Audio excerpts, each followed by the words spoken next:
पंजाब ने राजधानी बनाई। सरदार प्रताप सिंह गहलों ने 1952 शायद इस खूबसूरत शहर का नींह पत्थर रखा और अज ये दुनिया का सब तो चंद शहरों चो जी प्लैंड शहर है सारे, ना सिर्फ भारत च बल्कि सारी दुनिया के। तो हम बीजेपी की सरकार चाहती कि किसी तरीके नाल यूनिवर्सिटी की लड़ाई चलते चलते क्यों ना असीं चंडीगढ़ ही चक के लिया जी अपने कोल। ਚੰਡੀਗੜ੍ਹ ਨੂੰ ਲੈ ਕੇ ਸੰਸਦ ਦੇ ਆਉਂਦੇ ਸਰਦ ਰੁੱਤ ਇਜਲਾਸ ਵਿੱਚ 131ਵੇਂ ਸੰਵਿਧਾਨਕ ਸੋਧ ਬਿੱਲ ਨੂੰ ਲੈ ਕੇ ਪੰਜਾਬ ਵਿੱਚ ਸਿਆਸੀ ਹੰਗਾਮਾ ਮਚ ਗਿਆ ਹੈ। ਸ਼੍ਰੋਮਣੀ ਅਕਾਲੀ ਦਲ ਅਤੇ ਕਾਂਗਰਸ ਨੇ ਇਸ ਦਾ ਸਖਤ ਵਿਰੋਧ ਕੀਤਾ। ਇਹ ਸੋਧ ਬਿੱਲ 1 ਤੋਂ 19 ਦਸੰਬਰ ਤੱਕ ਹੋਣ ਵਾਲੇ ਸੰਸਦ ਦੇ ਸਰਦ ਰੁੱਤ ਸੈਸ਼ਨ ਵਿੱਚ ਪੇਸ਼ ਕੀਤਾ ਜਾ ਰਿਹਾ ਹੈ। ਇਸ ਬਿੱਲ ਦੇ ਤਹਿਤ ਕੇਂਦਰ ਸਰਕਾਰ ਚੰਡੀਗੜ੍ਹ ਨੂੰ ਸੰਵਿਧਾਨ ਦੀ ਧਾਰਾ 240 ਦੇ ਤਹਿਤ ਸ਼ਾਮਿਲ ਕਰਨ ਜਾ ਰਹੀ ਹੈ। ਕਾਂਗਰਸੀ ਆਗੂ ਸੁਖਪਾਲ ਸਿੰਘ ਖਹਿਰਾ ਨੇ ਇਸ ਦਾ ਸਖਤ ਵਿਰੋਧ ਕਰਦਿਆਂ ਕਿਹਾ ਕਿ ਬੀਜੇਪੀ ਵੱਲੋਂ ਚੰਡੀਗੜ੍ਹ ਉੱਤੇ ਪੰਜਾਬ ਦੇ ਅਧਿਕਾਰਾਂ ਤੇ ਹਮਲਾ ਕਰਨ ਲਈ ਪ੍ਰਸਤਾਵਿਤ 131ਵੀਂ ਸੋਧ ਦਾ ਪੰਜਾਬ ਸਖਤ ਵਿਰੋਧ ਕਰਦਾ ਹੈ। ਦੋਸਤੋ, ਇੱਕ ਬੜਾ ਵੱਡਾ ਹਮਲਾ ਬੀਜੇਪੀ ਦੀ ਕੇਂਦਰ ਸਰਕਾਰ ਵੱਲੋਂ ਪੰਜਾਬ ਤੇ ਮੁੜ ਕੀਤਾ ਜਾ ਰਿਹਾ ਹੈ।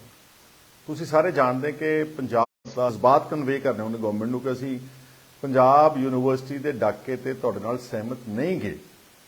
ਹਲੇ ਪੰਜਾਬ ਯੂਨੀਵਰਸਿਟੀ ਦੀ ਤਾਂ ਲੜਾਈ ਚੱਲ ਹੀ ਰਹੀ ਸੀ, ਲੇਕਿਨ ਇੱਕ ਬਹੁਤ ਖਤਰਨਾਕ ਚਾਲ ਭਾਰਤੀ ਜਨਤਾ ਪਾਰਟੀ ਦੀ ਕੇਂਦਰ ਸਰਕਾਰ, ਬਲਕਿ ਮੈਂ ਕਹੂੰਗਾ ਕਿ ਦਿੱਲੀ ਦਾ ਦਰਬਾਰ ਸਾਡੇ ਪੰਜਾਬ ਦੇ ਉੱਤੇ, ਸਾਡੇ ਚੰਡੀਗੜ੍ਹ ਰਾਜਧਾਨੀ ਉੱਤੇ ਕਰਨ ਜਾ ਰਿਹਾ ਵਾ।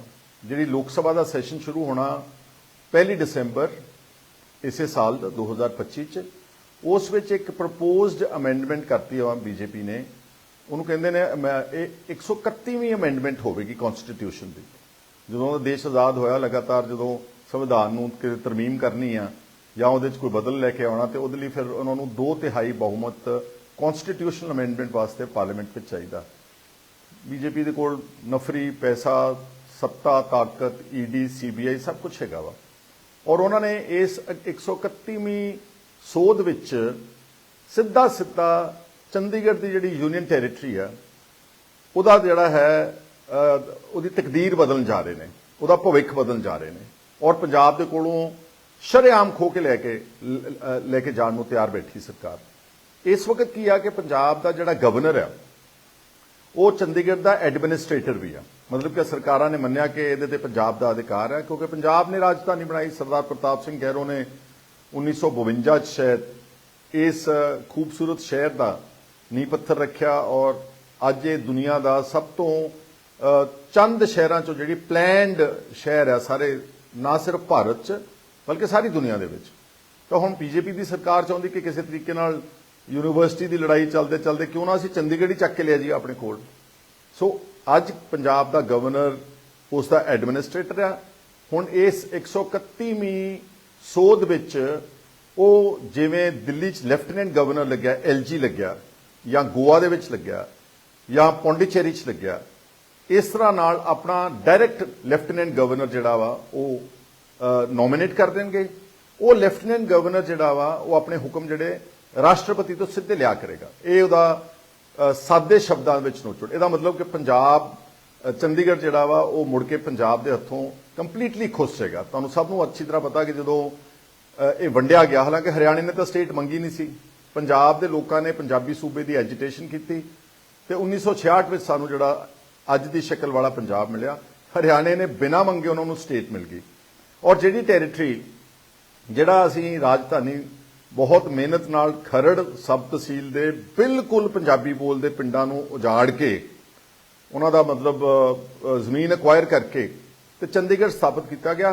ਹਰਿਆਣੇ ਦਾ ਇੱਕ ਵੀ ਪਿੰਡ, ਕੋਈ ਹਿੰਦੀ ਸਪੀਕਿੰਗ ਏਰੀਆ ਜਿਹੜਾ ਸੀਗਾ ਚੰਡੀਗੜ੍ਹ ਦੀ ਰਾਜਧਾਨੀ ਬਣਨ ਵਿੱਚ ਉਹਨਾਂ ਦਾ ਐਕਵਾਇਰ ਨਹੀਂ ਹੋਇਆ। ਪਰ ਉਹਨਾਂ ਨੂੰ ਕਹਿ ਦਿੱਤਾ ਜੀ ਕਿ ਤੁਹਾਡੀ ਵੀ ਸਾਂਝੀ ਰਾਜਧਾਨੀ, ਵਿਧਾਨ ਸਭਾ ਵੀ ਉਹਨਾਂ ਨੂੰ ਸਾਂਝੀ ਦੇ ਦਿੱਤੀ। 60-40 ਦਾ ਅਨੁਪਾਤ ਕਰਤਾ ਕਿ 60% ਆਫਸਰਸ ਪੰਜਾਬ ਸਰਕਾਰ ਦੇ ਹੋਇਆ ਕਰਨਗੇ ਯੂਟੀ ਐਡਮਿਨਿਸਟ੍ਰੇਸ਼ਨ ਵਿੱਚ ਤੇ 40% ਹਰਿਆਣੇ ਦੇ ਹੋਣਗੇ।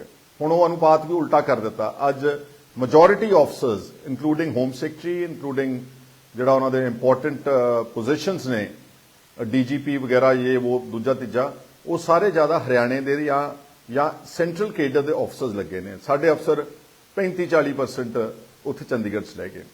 ਪਹਿਲਾਂ ਤਾਂ ਵਿਤਕਰਾ ਲਗਾਤਾਰ ਇਹੀ ਚੱਲਦਾ ਰਿਹਾ। ਸਾਡੀਆਂ ਸਰਕਾਰਾਂ ਉਹਨੂੰ ਅੱਛੇ ਤਰੀਕੇ ਨਾਲ ਡਿਫੈਂਡ ਨਹੀਂ ਕਰ ਸਕੀਆਂ। ਕੋਈ ਅੱਜ ਤੋਂ ਸਾਲ ਪਹਿਲਾਂ ਬੀਜੇਪੀ ਨੇ ਕਹਿਤਾ ਕਿ ਜੀ ਅਸੀਂ ਹਰਿਆਣੇ ਦੀ ਸਰਕਾਰ ਨੂੰ ਵੀ ਇੱਕ ਨਵੀਂ ਵਿਧਾਨ ਸਭਾ ਵਾਸਤੇ ਚੰਡੀਗੜ੍ਹ ਵਿੱਚ ਜਗ੍ਹਾ ਦੇਵਾਂਗੇ। ਇਹ ਵੀ ਬੜਾ ਆਪਣੇ ਆਪ ਵਿੱਚ ਇੱਕ ਸਿੱਧਾ ਹਮਲਾ ਸੀ ਪੰਜਾਬ ਦੇ ਹਕੂਕ ਤੇ।